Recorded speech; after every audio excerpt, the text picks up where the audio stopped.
কেন কমেন্টস নাই? আপনি কি প্রাইভেসি করতে পারেন? তো পারেন না, আপনি তো কেন? একটু সরাসরি জোরে চেক করুন। একদম পুরো খোলা অবস্থায় আপনাকে জোরে চেক করুন।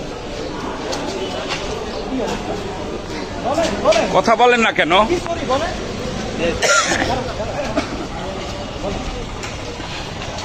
কেন করেছেন বলেন, বলে যান।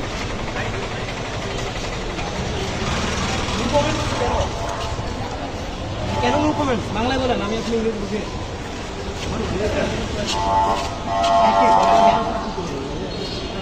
চাকরি চলে যাবে, পারবেন আপনি একজন প্রাইভেসি নষ্ট করবেন? আমার চাকরি চলে যাবে, ওই জন্য আমি একজন প্রাইভেসি নষ্ট করতে পারি না ভাই। না পারলে কেন করবেন? কি শুরু অথরিটি বলছে আপনাকে, অথরিটি আপনাকে বলছে, বলছে অথরিটি আপনাকে বলছে, বলেন বলছে কিনা বলেন।